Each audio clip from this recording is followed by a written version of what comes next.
வணக்கம் ஃப்ரெண்ட்ஸ், நீங்கள் பார்த்துட்டு இருக்கிறது வணக்கம் கிரிக்கெட் சேனல்.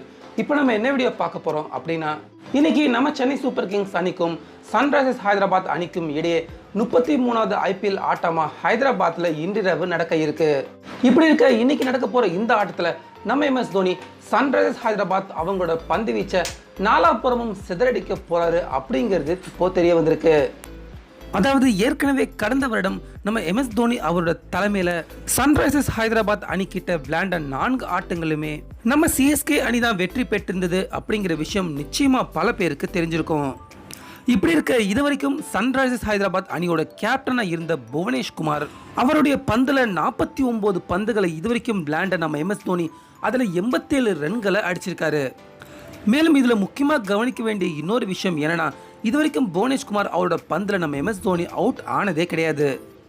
ஸோ அதனால இன்னைக்கும் சன்ரைசர்ஸ் ஹைதராபாத் அவங்களோட பந்து வீச்சை தோனி அவர் விளாச போறது மட்டும் இல்லாம மீண்டும் புவனேஷ்குமாரை இந்த ஆட்டத்தில் நம்ம MS தோனி அவர் வச்சு செய்ய போறாரு அப்படின்னு தான் சொல்லணும்.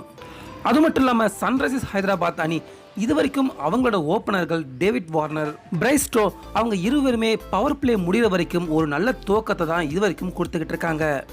ஆனா நம்ம CSK அணியோ இதுவரைக்கும் விளையாண்ட எல்லா ஆட்டங்களிலுமே பவர் பிளே முடியறதுக்குள்ள எதிரணி விக்கெட்டுகளை வீழ்த்தாம விட்டது கிடையாது. ஸோ அதனால இன்றைய ஆட்டத்தில் சன்ரைசர்ஸ் ஹைதராபாத் அணியோட ஓபனர்கள் நிச்சயமா நம்ம CSK அணியோட பந்து வீச்சாளர்களுக்கு சவாலா இருக்கிறதுக்கான வாய்ப்புகள் இருக்கு. ஸோ என்ன ஃப்ரெண்ட்ஸ், இது வரைக்கும் நம்ம MS தோனி அவரோட பேட்டிங் ரெக்கார்டு சன்ரைசர்ஸ் ஹைதராபாத் அணி கிட்ட நல்லாவே இருக்கிறது மட்டும் இல்லாம புவனேஷ்குமார் அவரோட பந்துல மட்டும் இதுவரைக்கும் நம்ம MS தோனி தாறுமாறா விளையாண்டிருக்காரு. ஸோ அதனால இன்றைய ஆட்டத்திலும் நம்ம MS தோனி இதை தொடர்வாரா?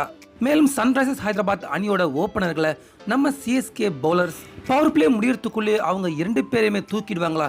இப்போ இதை பற்றியும் உங்களுடைய கருத்து என்ன அப்படிங்கிறத மறக்காம நம்ம கமெண்ட்ல தெரிவிச்சிடுங்க. மேலும் இந்த வீடியோ உங்களுக்கு பிடிச்சிருந்தா லைக் பண்ணுங்க, ஷேர் பண்ணுங்க. தொடர்ந்து இது போன்ற பல IPL கிரிக்கெட் செய்திகளுக்கு மறக்காம வணக்கம் கிரிக்கெட் சேனலுக்கும் சப்ஸ்கிரைப் பண்ணுங்க. மீண்டும் அடுத்த வீடியோவில் சந்திக்கலாம்.